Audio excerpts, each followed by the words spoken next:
요나 3장은 이렇게 시작합니다. 여호와의 말씀이 두 번째로 요나에게 임하니라. 두 번째라는 말은 다시 말씀하셨다라는 건데요, 무슨 뜻일까요? 요나가 그 말씀을 듣지 않았기 때문이죠. 꼭 해야만 하는 일은 계속해서 말해야 합니다. 아이들에게 숙제를 하라고 말하거나 이제는 씻고 자야지 라고 한다거나, 한 번에 바로 듣지 않아도 부모는 계속 말해야 합니다. 언제까지입니까? 그 말을 들을 때까지요. 요나 1장 1절을 보면 이렇게 시작합니다. 여호와의 말씀이 아미떼의 아들 요나에게 임하니라. 그에게 어떤 말씀이 주어졌습니다. 니느웨로 가서 하나님의 심판을 외치라 라고 하셨습니다. 해도 되고 안 해도 되는 일이었다면 그냥 말하다가 말 수도 있겠지만, 선지자를 향한 하나님의 말씀은 반드시 실현되어야 하는 말씀입니다. 그래서 하나님은 요나가 그 말씀을 성취할 때까지 반복적으로 말씀을 주십니다. 폭풍우가 치는 바다에 홀로 던져지고 물고기 뱃속까지 들어가 고생하였던 요나가 두 번째 주어진 말씀에 응답하였기에 다행이지, 그때마저도 요나가 말씀으로부터 도망쳤다면 하나님은 다시 그를 어디선가 또 데려와 세 번째로 말씀을 주셨을지도 모릅니다. 아마 더 무서운 해초리를 들었을지도 모릅니다. 이 듣지 않는 요나에게 하나님은 왜 이렇게 집요하실까요? 바로 그 일이 하나님께는 매우 중요한 일이었기 때문입니다. 요나가 싫어하고 부당하다고 여기는 그런 감정과 상관없이 이 일은 하나님께 매우 다급하고 중대한 일이었습니다. 하나님은 그분의 뜻대로 그 일을 결국 이루어내시는 분이십니다. 한 번에 즉시 말을 듣지 않는 우리에게라도 하나님은 자신의 분명한 뜻과 비전을 여러 가지 계기를 통해 반복적으로 말씀해 주시는 분이십니다. 하나님께서 여러분에게 한 번, 두 번, 혹은 세 번, 네 번 연이어 계속해서 말씀하고 계신 일은 무엇입니까? 그 말을 듣지 않으려 도망친 요나의 이야기가 우리에게 반면 교사가 됩니다. 그렇게 하나님의 뜻으로부터 도망친 이들, 인생을 멀고 험한 길로 돌아오게 된 사람들의 고난과 후회를 우리는 많이 듣지 않습니까? 하나님으로부터 주어진 말씀에 순종하지 않을 때 구체적으로 하나님의 사람에게 어떤 일들이 일어날까? 첫 번째로 삶의 의미와 목적을 잃어버립니다. 다시스로 가는 배 밑창에서 요나는 인생의 방향조차 잃어버린 무력한 존재가 되어버립니다. 마치 우울증에 걸린 사람처럼 그는 깊은 잠에 빠져듭니다. 그리고 주어진 말씀으로부터 도망칠 때 또 어떤 일이 일어나느냐? 우리는 세상으로부터 책망을 듣게 됩니다. 잘 나가던 예배를 우연히 빠지면 교회에 관심조차 두지 않던 친구가 괜히 우리에게 말하죠. 너 왜 오늘은 교회 안 가냐? 집사가 그래도 돼? 세상은 빛이어야 할 그리스도인들이 빛을 잃어갈 때 그것을 절대로 놓치지 않습니다. 요나는 이방신을 섬기는 벳사람들에게 이런 책망을 듣습니다. 우리가 알고 심히 두려워하여 내가 어찌하여 그렇게 행하였느냐? 요나가 자기가 하나님으로부터 말씀을 불순종하고 도망치고 있다라고 이야기하자 그들은 매우 두려워합니다. 요나는 지금 겁도 없이 감히 하나님께로부터 도망치고 있는데 그들은 하나님을 오히려 두려워합니다. 그리고 하나님의 말씀에 왜 순종하지 않았냐고 요나를 다그치고 있습니다. 이 마지막으로 불순종하는 우리에게 연단의 불, 고난이 찾아옵니다. 요나는 수월까지 떨어지는 경험을 하였습니다. 물고기 뱃속에서 철저하게 그는 회개할 수밖에 없었습니다. 자신의 잘못을 깨달은 것이죠. 이 사람은 그냥 쉽게 마음을 돌이키는 그런 부드러운 마음을 가진 사람들은 많지 않습니다. 목이 곧은 우리는 회개하지 않는 고집을 누구든 가지고 있습니다. 찌르는 가시와 극심한 환난 속에서 우리는 겨우겨우 조금씩 하나님의 형상으로 회복되고 닮아가는 것 아닐까요? 여러분, 주일에 담임 목사님께서 우리에게 이렇게 말씀하셨습니다. 주저하지 맙시다. 두려워하지 맙시다. 그에게까지 가는 겁니다. 이렇게 말했죠. 저는 오늘 두 번째로 이 말씀을 드립니다. 마치 요나가 두 번째로 하나님의 말씀을 받은 것처럼 주일 말씀을 다시 여러분에게 상기시켜 드립니다. 주저하지 맙시다. 두려워하지 맙시다. 그에게까지 가서 전하는 겁니다. 이것이 하나님의 뜻이며 우리에게 주시는 말씀입니다. 왜 여러 차례 말씀을 해야 하는 걸까요? 그것이 그만큼 중요해서입니다. 그뿐 아니라 우리가 아직 그 말씀에 순종하고 있지 않기 때문이죠. 하나님은 요나와 저희에게 말씀하고 계십니다. 일어나 가서 그들에게 선포하라.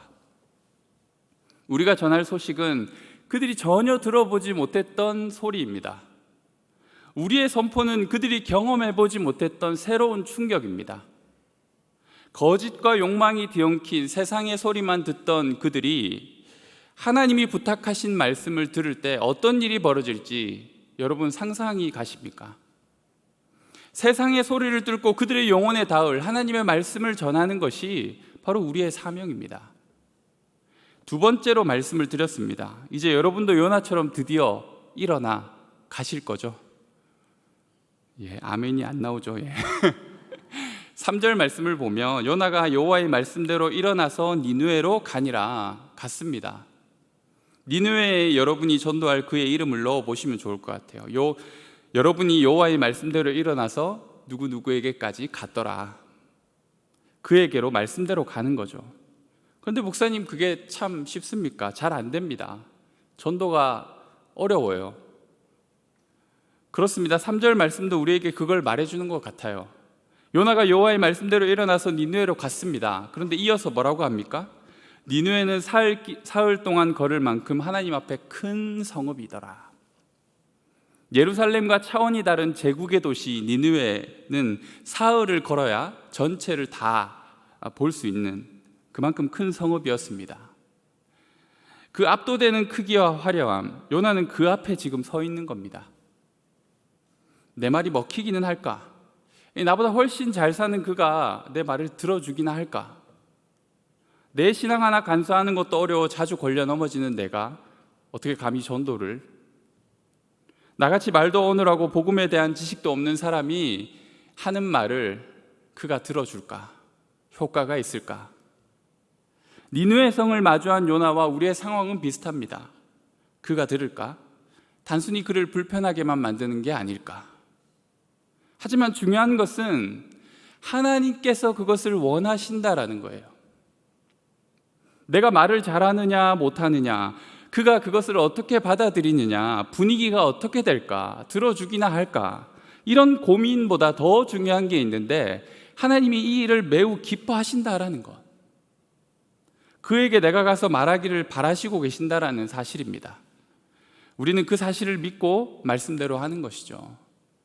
결과는 하나님께 맡기는 건 아니겠습니까? 하나님께서 우리에게 하라고 하셨으니 그 이유는 하나님께서 하실 일입니다. 우리는 그분이 원하시고 바라시던 일, 그래서 우리에게 부탁하신 그 일을 해내는 것이 중요한 것이죠. 나의 삶을 통해 순종하여 하나님의 기쁨이 되는 것, 그것이 바로 우리의 몫이라는 거죠. 요나는 마음에 불편함이 있었습니다. 니느웨가 싫었거든요. 그리고 그는 무성의하고 게으른 태도로 전도를 행합니다. 사흘을 돌아야 하는, 그래야 모든 곳에 이룰 수 있는 그 큰 성 니느웨를 단 하루만 돌며 선포합니다. 그는. 그리고 그가 전한 메시지도 우리는 다시 한번 확인해 봐야 하는데요, 하나님이 명하신 1장 2절의 메시지는 이랬습니다. 너는 일어나 저 큰 성읍 니느웨로 가서 그것을 향하여 외치라. 그 악독이 내 앞에 상달되었음이니라. 하지만 4절에서 요나는 실제로 이렇게 외쳤습니다. 40일이 지나면 니느웨가 무너지리라. 별 차이가 없는 것 같죠? 근데 요나의 선포는 일어난 결과만을 이야기했어요. 하나님을 믿지 않는 그들에게 일어날 상황만을 이야기했습니다. 그런데 하나님은 니느웨 성의 죄악과 그것을 대하는 하나님의 마음을 그들이 알기를 바라신 거예요. 즉 하나님이 주신 선포에는 하나님이라는 주체가 있고 그것을 니느웨 성의 멸망과 연결시킴으로써 그들이 하나님께 반응하기를 바라셨다라는 거죠. 하나님의 메시지의 핵심은 니느웨 성과 하나님과의 관계에 있었다라는 거예요. 그런데 요나의 선포는 단지 그곳에서 일어날 아주 흉측한 소문, 그 성이 곧 멸망할 것이다 라는 사실만 이야기한 거죠. 요나의 전도는 그렇게 공감도 사랑도 긍휼도 없는 차가운 선포였습니다. 그것은 요나가 하기 싫은 마음을 보여주는 대목이죠. 이스라엘을 그렇게 지독히도 괴롭혔던 니느웨 성, 아예 그냥 폭삭 망해버려라. 놀라운 사실은 이런 어설픈 전도에 니느웨 성이 뒤집혔다라는 거예요. 저는 4절과 5절 사이에 생략된 이야기가 있지 않을까 생각해 봅니다. 요나가 40일이 지나면 니느웨가 무너지리라 라고 외치고 다녔던 그 일과 그 사이에 회개가 일어난 그 일 사이에 그 행간에 어떤 일들이 있지 않았을까? 그렇게 외치고 다니는 요나를 사람들은, 어떤 이들은 주목하기 시작했을 거예요. 저 사람이 무슨 얘기를 하는 걸까? 그리고 어떤 이들은 그에게 물었을 겁니다. 아니, 도대체 왜 우리에게 그런 일이 일어난다라고 말하는 겁니까? 왜 그런 불길한 이야기를 하고 다닙니까? 그래서 요나는 어쩌면 진짜 전해야 했던 메시지를 전했는지도 모릅니다. 이 땅의 악독이, 여러분의 죄악이 천지를 지으신 하나님 앞에 상달되었기 때문입니다. 여러분이 지금 잘못 가고 있기 때문입니다. 하나님이 이 성을 향하여서 진노를 품으셨기 때문입니다. 그가 전해야 했을 하나님의 마음을 그 니느웨 백성들에게 전하기 시작한 거죠. 그냥 망할 거라는 단순한 불길한 예언 때문이 아니라 그런 상황에 놓이게 된 이유를 하나님 안에서 찾게 된 그들은 드디어 하나님 앞에 무릎 꿇기 시작한 겁니다. 회개하며 하나님 앞에 돌아서기 시작한 거예요. 일반 시민들에게 일어났던 회개 운동이 왕에게까지 들렸고, 왕은 그것을 온 나라의 회개 운동으로 확장시켜 갑니다. 급기야 가축마저도 금식을 하게 할 정도로 니느웨 전체가 하나님 앞에 돌아서게 된 거죠. 제가 청년부를 맡던 시절에 이런 설교 제목을 쓴 적이 있는데요. 돌아오면 돌아오리라. 이 스가랴 말씀에서 온 말씀인데요. 너희는 내게 돌아오라. 만군의 여호와의 말이니라. 그리하면 내가 너희에게로 돌아가리라. 만군의 여호와의 말이니라. 이 말씀에서 가져온 겁니다. 돌아오면 돌아오리라. 우리가 돌이키면 하나님도 돌이키신다라는 거예요. 우리가 죄악에서 우리의 얼굴을 돌이키면 하나님도 작정한 심판에서 얼굴을 돌이키신다라는 겁니다. 우리가 하나님께로 얼굴을 돌이키며 하나님도 자신의 얼굴을 우리를 향하여 돌이키시고 우리를 사랑의 품으로 안아주신다라는 것입니다. 참 감사했던 것은 제가 이 말씀을 전할 당시에 저는 그냥 막연하게 이 말씀을 전했을 뿐인데, 등록하지 않고 교회만 나오고 있던 한 청년이 그런 생각을 품었다는 거예요. 그래, 나도 제대로 돌이켜야겠다 라고 생각했다라는 거예요. 그리고 정식으로 청년부 등록을 하고 열심히 활동을 하면서 점점 공동체에 적응해가는 모습을 제가 보고, 또 그 친구가 저에게 그런 말을 해줄 때 참 고마웠었습니다. 우리가 돌이키기로 마음만 먹는다면 하나님의 적극적인 개입과 용서가 시작된다는 것, 우리는 말씀을 통해 알고 있지 않습니까? 니느웨가 그랬습니다. 마치 금방이라도 터질 것 같았던 화약고에 작은 성냥불이라도 하나 붙은 것처럼 니느웨 성은 순식간에 회개의 바람, 부흥의 역사가 일어난 것입니다. 우리는 압니다. 이게 사람의 힘으로 가능하지 않았다라는 것을. 주께서 그 일들을 이루신 거죠. 주의 영으로, 주님의 능력으로 놀라운 회심의 사건이 일어난 것이죠. 그분이 이 모든 것을 알고 계셨고, 그분의 계획하심을 따라 요나를 통해 니느웨 성을 하나님은 회개시키고 구원하신 것입니다. 우리는 내일 일을 알지 못하죠. 그리고 우리의 전도와 선포가 믿지 않는 지인들이 어떤 반응을 가져올지 우리는 모릅니다. 하지만 그분의 계획을 신뢰하며 그분을 사랑하고 또 그분의 영광을 위해 살기 원하기 때문에 우리는 그분이 바라시는 뜻대로 니느웨를 향해, 믿지 않는 가족과 친구를 향해, 직장 동료를 향해 일어나 가서 외치는 겁니다. 와서 봐라. 오늘 설교 제목이 저는 하루만이라도 라고 이렇게 지었는데요. 요나가 하루만 니느웨 성을 돌았습니다. 그가 할 수 있는 최소한의 순종을 한 것이죠. 그런데 하나님 입장에서는 그 하루가 너무 간절했다라는 거예요. 그 하루가 아무것도 아닌 것 같은 그 단 하루라는 시간이 하나님께서는 너무나도 간절한 시간이었다라는 겁니다. 하나님의 마음을 깨닫고 돌아설 큰 성 니느웨의 회심을 위해 하나님은 요나의 하루가 필요했습니다. 하루만이라도, 그래 너 하기 싫지? 나도 잘 알아. 요나 내 마음 나도 잘 알아. 근데 딱 하루만이라도 내가 전하고 싶었던 그 말 그들에게 들려줄 수 없겠니? 여러분, 하루만이라도 그들에게 하나님께서 전하라는 말씀을 들려주실 수 없습니까? 쭈뼛쭈뼛하고 횡설수설하고 다 좋습니다. 어찌 알겠습니까? 우리가 개떡같이 전해도 찰떡같이 알아들을지. 그런 얘기는 꺼내지도 말라고 소리치던 그가 풀이 죽은 내 모습 때문에 서프라이즈하며 행사날 뻘쭘하게 나타날지도 모르잖아요. 하루만이라도 내 마음을 전해달라는 그 하나님의 부탁을 우리가 들어드렸으면 한다는 거예요. 아니, 이렇게 말씀드릴 수도 있겠습니다. 하루만이라도 그를 데려와 보자라는 거예요.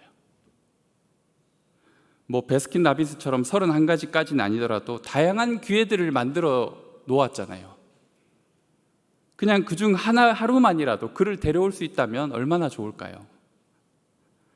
어디에 데려와야겠습니까? 오심 이런 데 참 좋잖아요.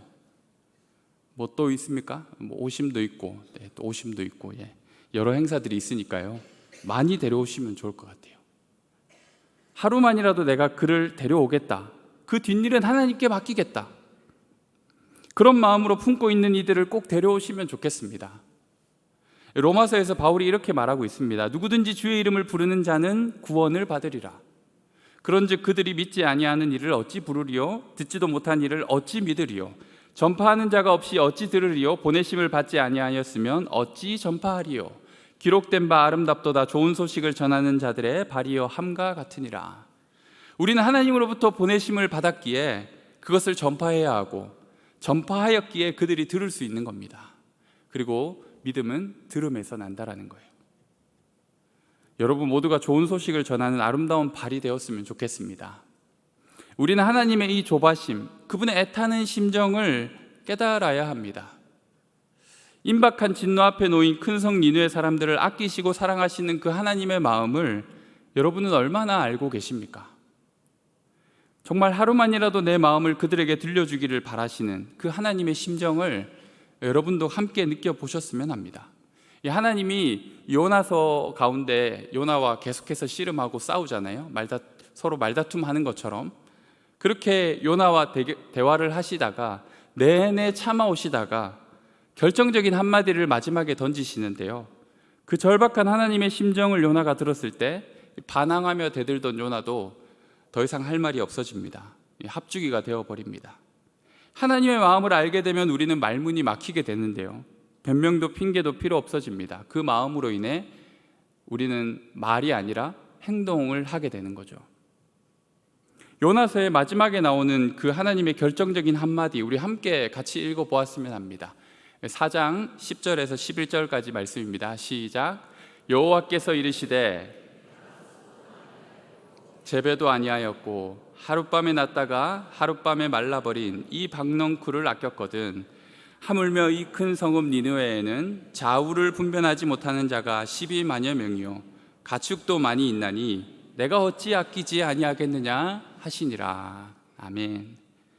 저는 이 말씀을 볼 때마다 눈에 눈물이 그렁그렁하게 맺힌 하나님 아버지의 얼굴을 상상해 봅니다. 이 말씀에는 하나님의 이런 메시지가 담겨 있는 거예요. 너도 내가 아끼고 소중하게 여기는 것을 좀 존중해 줬으면 좋겠다. 이 하나님께 소중한 것은 한 영혼이라는 거예요. 생명이라는 거예요. 그 존재가 너무 소중하다라는 거예요. 하나님은 가축까지 살피시고 계시잖아요. 이 하나님이 만드신 이 세상을 보세요. 인간이라는 존재와 자연 생태계의 이 오묘한 섭리 그리고 아름다움이 그분이 얼마나 이 피조세계를 사랑하고 아끼시는지 우리는 알 수밖에 없잖아요. 인간의 죄로 인해 타락한 피조세계, 고통과 죽음에 내몰린 존재들을 구원하기를 원하시는 이 아버지의 마음을 우리도 깨달아야 하지 않겠습니까? 여러분이 품은 태신자, 전도하고자 하는 그 까칠한 직장 동료, 교회 얘기만 하면 부정적으로 실드치는 그 사람, 바로 그를 하나님이 아끼신다라는 사실을 우리는 기억해야 합니다. 절절하게 아끼셔서 그가 돌아올 마을 어귀에서 두 발 벗고 뛰어나갈 준비를 하고 있는 아버지의 모습이라는 거예요. 아버지께서는 이렇게 간절하신데 정작 우리는 그 마음도 몰라주고 내 일상의 안락함만을 추구하며 그렇게 살아가는 첫째 아들이 되어가는 건 아닌지 우리의 삶을 돌아보게 됩니다. 하나님이 있으라 한 그곳에 가고 하나님이 전하라는 그 말을 전할 때 오늘 요나서의 말씀처럼 얼마나 위대한 일이 일어날지 우리는 상상할 수가 없습니다.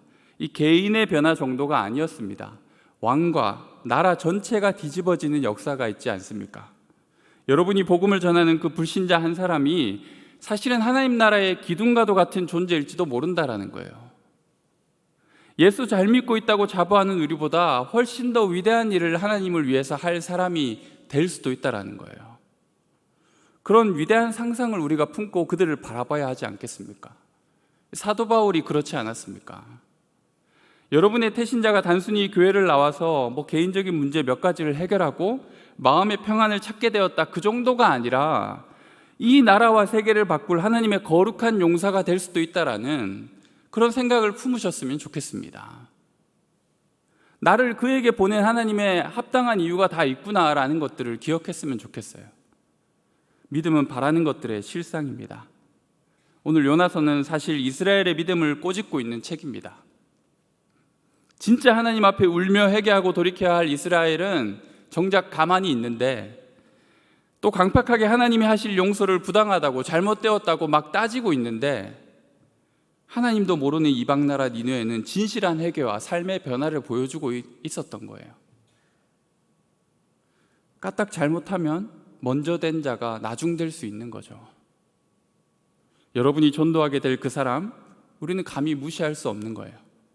그는 하나님의 놀라운 계획의 일부일 뿐 아니라 영광의 찬송이 될 거룩한 하나님의 사람일 수 있는 겁니다.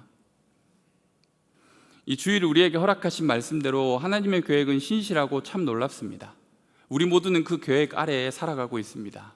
하나님은 그런 계획 속에서 우리를 믿지 않는 이들에게 보내시길 원하십니다. 하나님의 자녀가 될 또 다른 이들에게 우리를 끊임없이 연결시키고자 하는 하나님의 그 간절한 마음과 노력이 있는 거예요. 하나님은 지금도 여전히 자신과 같은 절박한 심정으로 일어나 가서 전할 사람을 찾고 있습니다. 바로 여러분이 하나님 말씀 앞에 선 사람들이 되었으면 합니다. 이 청소년 사역자로 굉장히 유명한, 그래서 많은 교회와 기관들을 다니며 말씀을 전하셨던 한 목사님께서 하루는 청주의 한 교회에 부탁을 받고 가게 되었습니다. 앞에 있는 일정을 마치고 겨우겨우 시간을 맞추어 버스를 놓치지 않기 위해 숨이 차도록 뛰어가서 막 출발하려고 하는 청주행 고속버스를 탔습니다. 그래서 정말 다행이다 생각하며 자리에 앉아 숨을 돌리며 잠깐 잠을 청했는데, 그렇게 얼마간 잠을 자다가 일어난 목사님이 뭔가 기분이 쎄하더라는 거예요. 그래서 설마 하는 마음으로 버스 앞 창문에 붙어있는 행선지를 보는데 청주가 아니라 전주인 거예요. 그래서 목사님은 순간 막 짜증이 치솟고 한숨을 쉬며 이 살인적인 일정을 해내고 있는 자신의 삶이 막 현타가 오고, 내가 지금 뭐 하고 있는 걸까? 내가 지금 어디로 가고 있는 걸까? 그런 현실적인 고뇌와 짜증이 막 들었다는 거예요. 그래서 하나님 앞에 불평과 원망을 막 쏟아내고 있었습니다. 그렇게 씩씩거리고 있는 자신에게 하나님이 마음에 이런 마음을 주시더라는 거예요. 옆 사람한테 말 좀 걸어. 그래서 목사님은 속으로 하나님 앞에 따졌대요.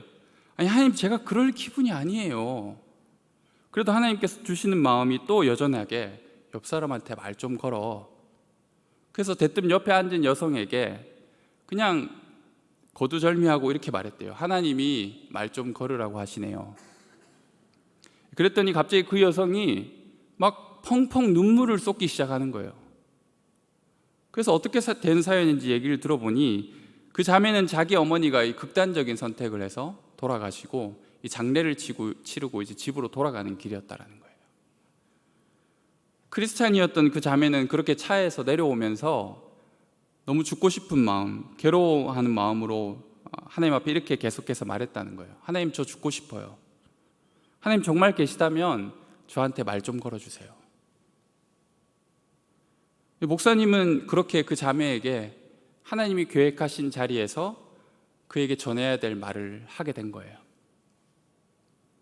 그 일을 경험하면서 목사님이 고백하였다는 거예요. 내가 지금 어디로 가는 걸까? 그렇게 방황하는 것 같은 자신의 삶과 진로에 대해서 답답해하던 목사님께서 깨달았다라는 거예요. 내가 걷는 걸음과 모든 상황 속에서 하나님의 계획이 이미 있고 그 계획이 나를 이끌어가고 계시다라는 것을, 그 버스는 잘못한 버스가 아니라 제대로 탄 버스였다라는 걸 깨달았다는 거예요. 하루만이라도, 단 하루만이라도 우리 또한 그러한 자리에 설 수 있다면, 하나님이 간절히 바라시던 그 자리, 내가 거기에 딱 있어야만 하는 그 자리, 내가 전할 그 말을 들어야 하는 그가 있는 그 자리, 말을 걸어주길 바라는 갈급한 영혼에게 하나님의 사랑과 은혜의 말을 전해줄 수 있는 순간이 우리에게 왔으면 얼마나 좋을까요? 하나님의 계획 아래 요나를 니느웨로 보내신 것처럼 하나님은 반드시 만나야 할 그 영혼에게 우리를 보내실 것입니다. 우리에게는 그들을 데려와야 할 사명이 있습니다. 단 하루만이라도 그들이 복음에 반응할 수 있는 그 시간, 하나님이 만나주실 그 시간에 그를 데려올 수 있기를 소망합니다. 그렇게 간절히 기도했으면 좋겠습니다. 우리 옆 사람 보며 말해볼까요? 하루만이라도 그를 데려옵시다. 네, 꼭 데려왔으면 좋겠어요. 그가 하나님 만나야 될 그 순간, 계획하신 그 시간을 우리가 하나님을 통해 실현하게 된다라는 거죠. 하나님이 가라고 하신 곳에 그를 만나 그에게 하나님의 마음, 그분의 말씀을 전할 수 있는 여러분이 되시기를 주님의 이름으로 축원합니다. 우리 함께 찬양하시겠습니다.